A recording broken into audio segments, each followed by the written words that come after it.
Hi, my name is Raj Narayan, and I'm going to talk about Hindu history, beliefs, and culture.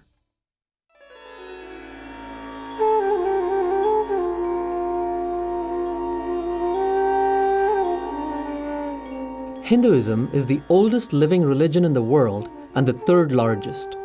More than 1 billion Hindus live in 150 different countries, mostly in India. The United States alone is home to over 2 million Hindus. Origins of Hinduism. To find the distant beginnings of Hinduism, we have to go back over 6,000 years to the Saraswati-Indus region of the Indian subcontinent. This vast area extends from Sri Lanka in the south to the Himalayan mountains in the north, from the Arabian Sea in the west to the Bay of Bengal in the east. The Saraswati-Indus civilization developed here, eventually becoming the world's largest and most advanced, surpassing even those of Egypt, Mesopotamia, and China. The civilization is named after the area's two great river systems, the Saraswati and the Indus. It is called the Vedic culture after the earliest Hindu sacred text. It is also known as the Harappan culture after the site of its first discovery in 1920. This was an urban culture centered around many highly organized cities, some with populations of 80,000, which was rare in those days. The cities were connected by trade routes which extended west to Mesopotamia and east to Central Asia. 5,000 years later, archaeologists discovered pottery, seals, statues, beads, jewelry, tools, toys, miniature carts, and dice, all of which hint at what life was like at the source of the civilization that has evolved into modern-day India. The flat stone seals have writing on them and images of deities, ceremonies, symbols, people, plants, and animals.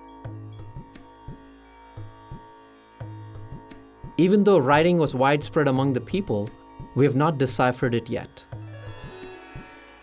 From these artifacts, we learn that certain religious and cultural practices were identical to those followed by Hindus today.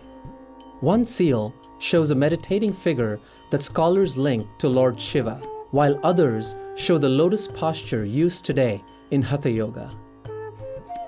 Other discoveries connect the far past with today, including swastikas,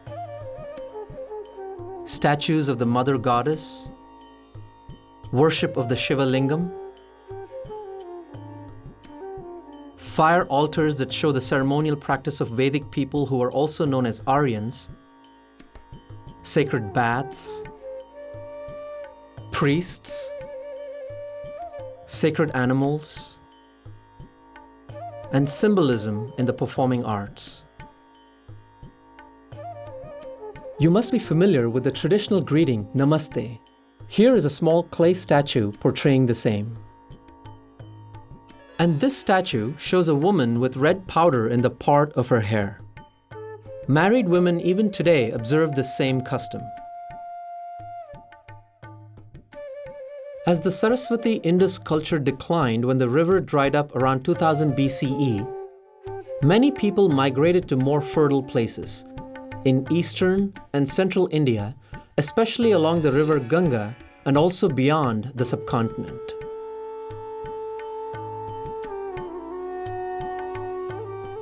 Hindu scriptures. The four Vedas, the central holy books of Hinduism, were composed in Sanskrit starting at least 6,000 years ago. The Rig Veda, the earliest of the four, speaks repeatedly of the Saraswati, describing it as the most mighty of rivers, flowing from the Himalayan mountains to the sea. Thus, we know that a large part of this sacred text was composed well before 2000 BCE, by which time the river had dried up. Vedic hymns praise God, gods, and goddesses and describe a powerful and spiritual people, their clans, kings and emperors, fights and battles. Their sophisticated economy included agriculture, industry, trade, commerce, and cattle raising. Vedas call the country Sapta Sindhu, meaning the land of 7 rivers. The words Hindu and India both come from the Sanskrit word Sindhu, which means river. These Vedic hymns describe a form of fire worship, yajna, performed around a specially built altar. Archaeologists have unearthed such altars in several Saraswati Indus cities. Hindus still perform fire worship in this form. Originally, these thousands of hymns were not written down but memorized. Even today, there are priests who can chant from memory as many as 10,500 verses, which takes 50 hours.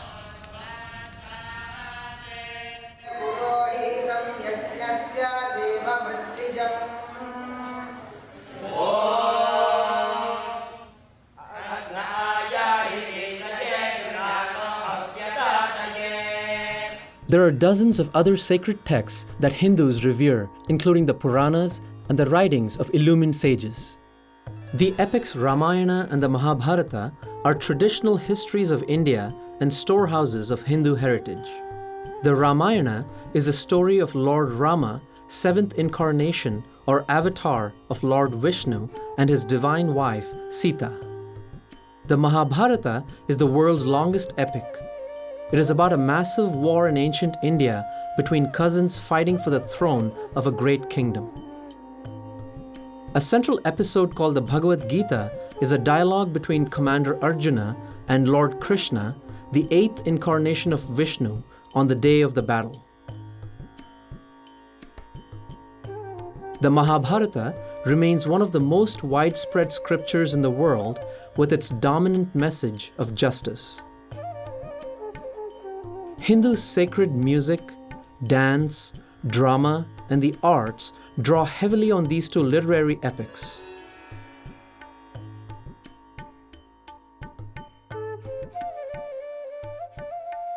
The Hindu society. By 600 BCE, the social, religious, and philosophical ideas and practices central to Hinduism today were fully evident, having emerged from the Indus-Saraswati culture, the Vedas, Dravidian culture, and the tribal religions. A distinctive feature of society was the Varna or class system. People were classified into groups with specific occupations. Parents taught their skills to their children from a young age, providing a strong grounding in their profession or trade. These groups eventually became hereditary. Priests, warriors, merchants, and workers, including craftsmen and farmers. However, this class system did not include the various forest tribes. It also did not include small communities considered untouchable because their occupations were unclean, such as the cremation ground chandalas, scavengers, and leather workers. This system gave identity to the kinship groups and gave all citizens a sense of belonging, greater social order, and stability. The socially cohesive contributions of caste continue to play a key role in economic, social, and political life, most visibly in marriages and elections. Life in ancient times was hard work for both men and women. Women were responsible for running the household, while men for looking after their craft, farm, and family security. In general, women participated equally in religious ceremonies, festivities, and social relationships. Some of the foremost religious and political leaders in India's history have been women. Some even composed Vedic hymns. The period from 1000 BCE through the Gupta period, ending in the mid-6th century CE, was a time of great scientific and mathematical advancement. Hindus developed the counting system we use today, including the mathematical concepts of zero and decimals.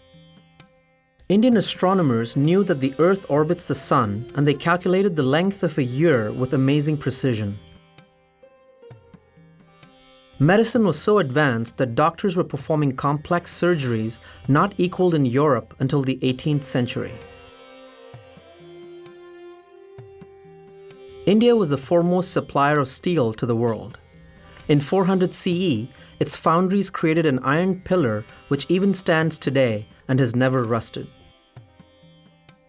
Modern science cannot equal this feat. For thousands of years, India has been home to 1/4 of the human family. It has been honored as a nation of wealth and wisdom, and, of course, it is famous today as the world's largest democracy.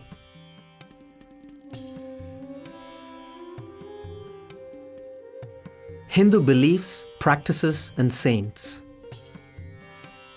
The religion of this land, Hinduism, has always been open-minded and tolerant, with the belief that truth is one, paths are many.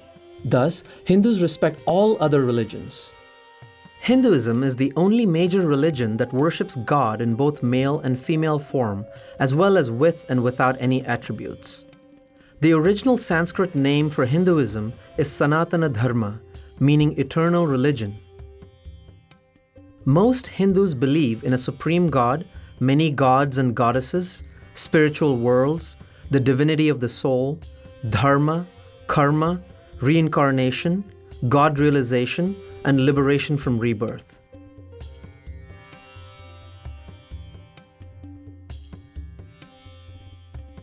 The Supreme God is known by various names depending on region and denomination. Brahman, Bhagavan, Shiva, Shakti, Vishnu, and more. He/she is all-powerful, all-knowing, all-loving, eminent, that is, present in all things, and transcendent, beyond them as well. God exists within each person as Atman, the divine soul. God realization describes the experience of the divine within oneself. This profound encounter with God is regarded as the ultimate goal of life. Hindus teach that every human being can know God personally. Hindus also worship other divinities. Each divinity has distinct powers and areas of responsibility. For example, Lord Ganesha is the remover of obstacles, Saraswati is the goddess of knowledge, and Hanuman is the god of service and devotion. Each Hindu freely chooses the deities he or she wishes to worship. Dharma is a cardinal concept in Hinduism. It includes righteousness, truth, sacred law, ethics, duty, justice, religion, and the laws of nature. Dharma means that which upholds. The dharmic principle of ahimsa or non-violence is important to this day. Mahatma Gandhi led India's independence in 1947 using non-violent means such as peaceful protests, boycotts, strikes, and speeches that aroused the nation to throw off British rule. He once said, "Non-violence is the greatest force at the disposal of mankind. It is mightier than the mightiest weapon of destruction devised by the ingenuity of man." In the 1950s, Martin Luther King Jr. understood the power of Gandhi's methods and went to India to meet his followers. He later applied those methods to fight for and win civil rights for America's black minority. In the same way, Cesar Chavez won rights for the farm workers of California. Gandhi also inspired Nelson Mandela in his fight for freedom and racial equality in South Africa. Today, everyone knows about the Hindu concept of karma, the law of cause and effect. It means that anything a person does whether good or bad, will eventually return to him in this or a future life. A popular way of expressing this is, what goes around comes around. Reincarnation is the central Indian belief that the soul, Atman, is reborn in a new body time and time again to grow and mature through all the experiences human life has to offer. Eventually, every soul achieves salvation by realizing its oneness with God and is no longer reborn. Hindus do not believe in a Satan or an eternal hell. Worship is central to a Hindu's life. So, every Hindu home has a place of worship. It may be as simple as a shelf with pictures of deities, or an entire room dedicated to the family's daily worship. A worship ceremony called puja, performed elaborately or very simply every day in the temple or in the home shrine, invokes the divine beings for blessings and happiness. The puja ceremony includes sacred chanting, bathing the image of the deity, offering food, flowers, incense, and other sacred substances, and the waving of lights. Hindus practice yogic disciplines every day called sadhana. Sitting on the floor, often in a yoga posture, they chant, sing devotional hymns, repeat the name of God while counting on beads, or simply meditate in stillness and silence. The temple is revered as the home of God. There are millions of temples in India, many quite ancient. The most important of these mystically designed structures cover hundreds of acres and receive thousands of pilgrims each day. Every Hindu is expected to pilgrimage to temples and holy places far and wide. These pilgrimages unify the religion as tens of millions of people travel throughout the subcontinent and interact. Hinduism has a rich history of sages and saints, both men and women, from all castes. Some of the great saints wrote detailed explanations of the Upanishads and related scriptures, such as Adi Shankara in the 8th century CE, Ramanuja in the 11th, and Vallabhacharya in the 15th. Others, including Sambandar, Mirabai, and Tukaram, expressed their experience of God through devotional songs. Recent saints include Sri Ramakrishna, Swami Vivekananda, Anandamayi Ma, Swami Narayan, and Shirdi Sai Baba. Millions of Swamis and other saintly souls make up the spiritual leadership within Hinduism. Swamis have renounced the world and taken up spiritual life full-time. Special among these are the gurus, enlightened men and women who serve as religious teachers. Some gurus have millions of followers, others are humble hermits. Hinduism has no central organization and no single dogma. No one person or institution is in charge. Instead, there are thousands of independent guru lineages, spiritual traditions, monastic orders, and religious institutions.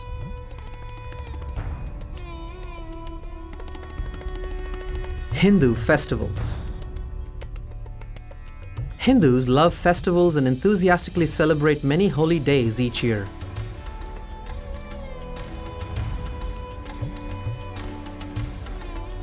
The biggest is called Diwali or Deepavali, the festival of lights.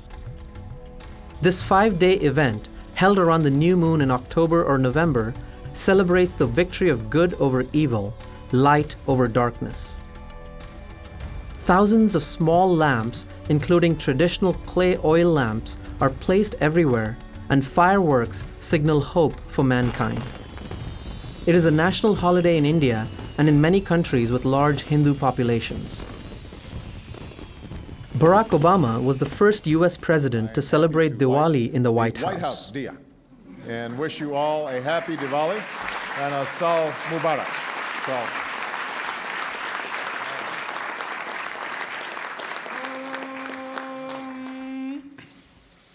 Asatoma Satgamaya Tamasoma Jyotirgamaya Mrityodma Amrutangamaya Shanti Shanti Shanti Hari Om.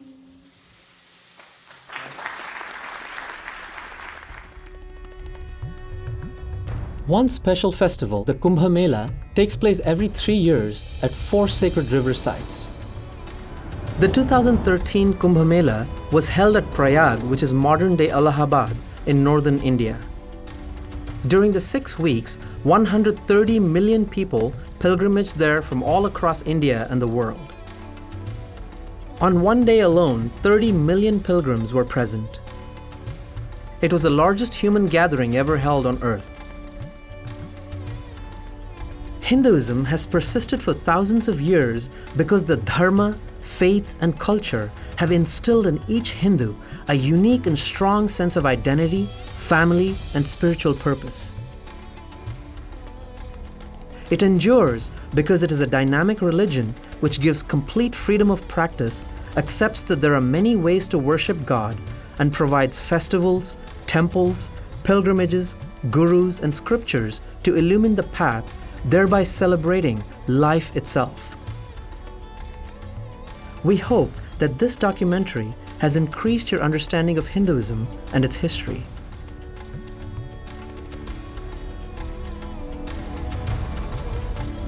Namaste.